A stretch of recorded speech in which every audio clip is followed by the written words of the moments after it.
Okay, so I literally went from the season finale of Batwoman to this, and I could tell you a few things about Whiplash after that because holy moly, that's quite a difference. In terms of Batman-related content, I much prefer this.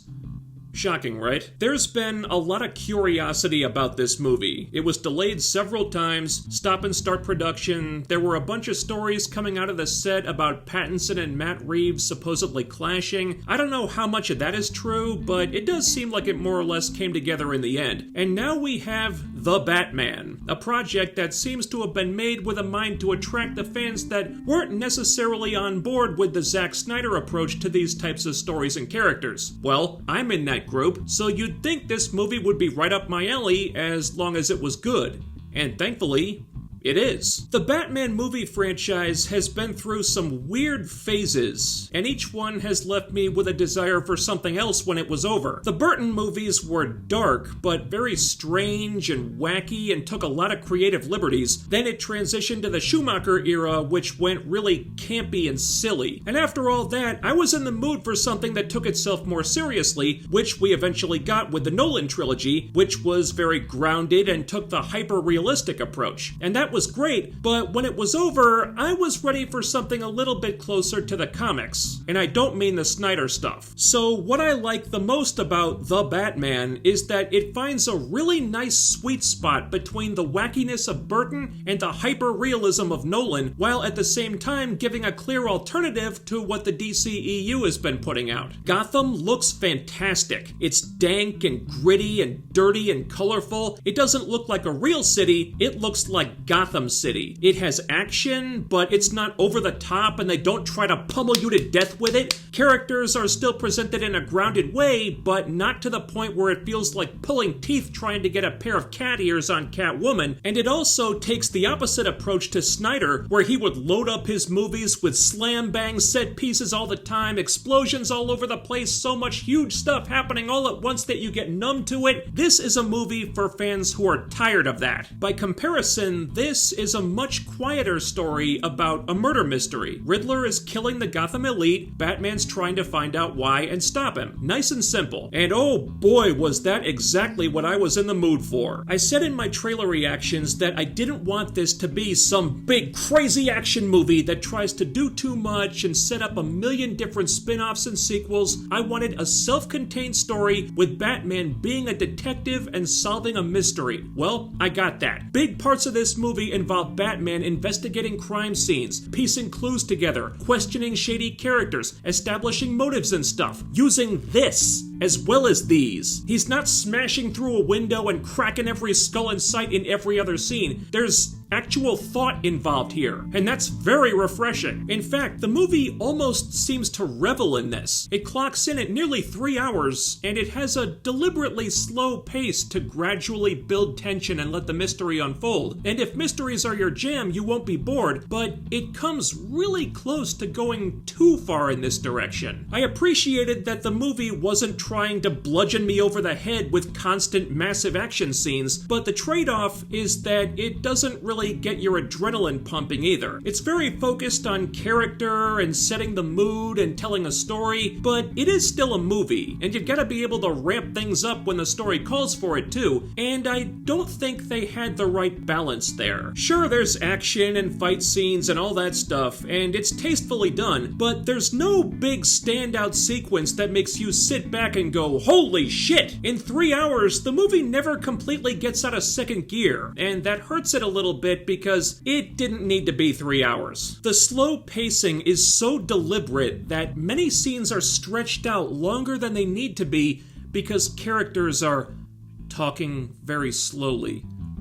And there are a lot of pauses in conversation for dramatic effect. And they could have shaved several minutes off the runtime if characters would just talk a little bit faster. And the music contributes to this too. The score is a lot of subtle, somber mood music, and that works for crime scene stuff, but when it's time to kick it into high gear and get the audience excited, it doesn't really go there. It has no oomph to it, no energy. It just kind of stays in that same mode. Now, if you like that mode, then this shouldn't be an issue, to, but 3 hours is kind of a long time to go without an adrenaline shot, is all I'm saying. And not having a different mode to go to also applies to Batman himself. This is early on in Bruce's career as a crime fighter, so maybe he hasn't figured everything out yet. I understand that, but it's a little weird what they do with him because the whole dual personas of dark, dangerous vigilante by night, carefree playboy by day, that's not a thing here. As Batman, he's quiet, brooding, and violent, and as Bruce, he's quiet, brooding, and a little emo, which made me feel like the filmmakers missed a trick there and also passed on an opportunity to lighten the mood a bit when Bruce isn't in costume. In this one, the big duality isn't in his personality, it's in his physicality. And there was no disguising this, because as soon as the batsuit goes on, suddenly Bruce is like a foot taller and he's gained about 50 pounds of muscle. It's not subtle at all. I can accept that the batsuit might be augmenting Bruce in that department somehow, but it's really hard not to notice this. The good news is, while Pattinson's Bruce doesn't really act like Bruce Wayne should, at least not yet, he's played like a guy who's still very traumatized and angry about the event that created him, his Batman is pretty damn good. His voice reminded me a lot of Michael Keaton's, not trying to destroy his vocal cords or anything, just talking in a very quiet, low register, which is really all you need to do. And his physicality is very convincing. I don't know how much of that was Pattinson and how much was a stuntman. I'm guessing very little of it was Pattinson, but I had no complaints about that stuff. This Batman can be brutal when he wants to be, and it's pretty badass. And I really like this portrayal of the character. He barely speaks if he doesn't have to, so he's less outgoing than we're used to seeing him in the movies. Again, similar to Michael Keaton, but he's prone to sudden, shocking violent outbursts if you piss him off. So he comes off like a newer, less seasoned Batman who isn't in total control of his emotions yet. And for this version, I think that works really well. The rest of the cast is slightly hit and miss, I think. Nobody's bad, but there were some odd choices made here. Penguin looks great, Colin Farrell is unrecognizable, but he's played like some kind of unrefined, low-level wannabe tough guy. Not saying it misses the mark or anything. The movie's kind of a quasi-origin for Penguin, so maybe that's just where the character starts, but I'm not really sure what they were going for with him. Paul Dano's Riddler? Definitely creepy, but I couldn't describe this performance if I tried. He's less charming, charismatic manipulator and more socially awkward outcast who society stepped on one time too many. And these portrayals work for the movie, but I have no idea what the thought process was for either of them. But the ones I zeroed in on the most were Jim Gordon and Selina Kyle. Jim Gordon in this movie doesn't feel like Jim Gordon, and I don't know how much of that was Jeffrey Wright and how much was the script, but Gordon is very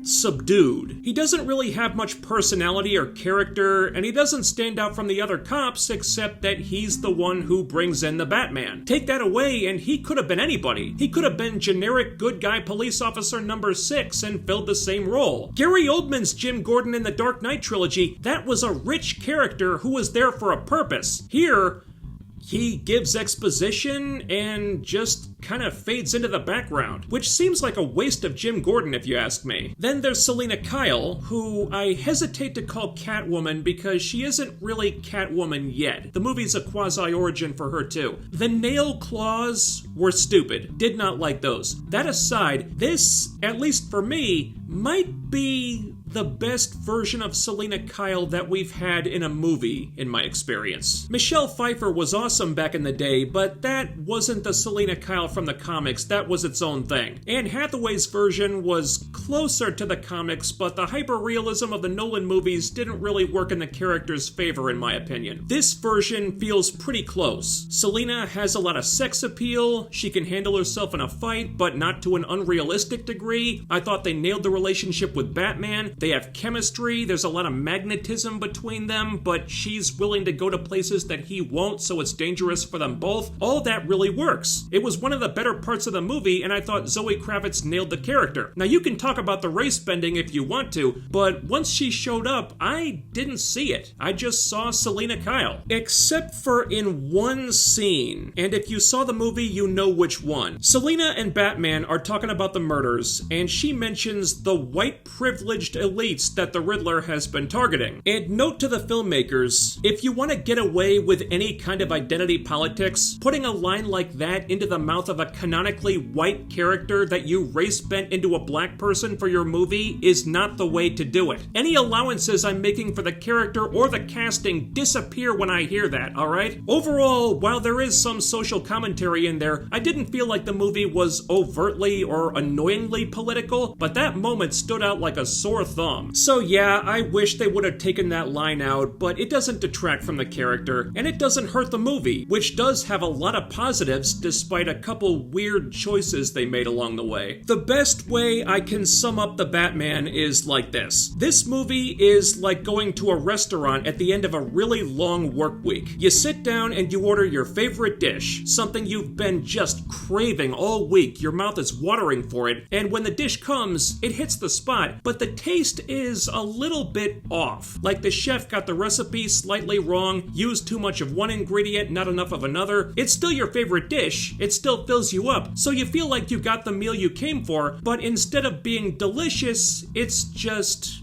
really good. Now, I'll take this over what they're doing with the DCEU, but this is a grounded, quiet, somber movie that stays somber all the way through, which may not be for everybody. It just so happens that was the Batman movie I was in the mood for, but when we reach the other side of this, I'll probably be in the mood for something more uplifting with the next incarnation. In the meantime, though, I think this was the beginning of something thoughtful, fascinating, and very cool, and there's potential for some great stuff in the future. So, in the end, I feel really positive about this. I got what I wanted, and I'm down for sequels. There's just various elements that need to be tweaked a little bit. If they can do that, then I could see Warner Brothers getting a lot of mileage out of The Batman. And if they can, maybe people on Twitter will finally start shutting up about the Snyderverse already. Guys, thanks so much for checking out this video, and while you're here, let me know what you thought about The Batman in the comments. Ding the bell icon and follow my social media so you can always be notified when I upload new stuff. Links to all that and to my live streaming channel are down below, and don't forget to thumbs up the video, share, subscribe, and make sure you're still subscribed, because what really deserves to be beaten to a bloody pulp in a dark alley by a crazy rich kid dressed up like a bat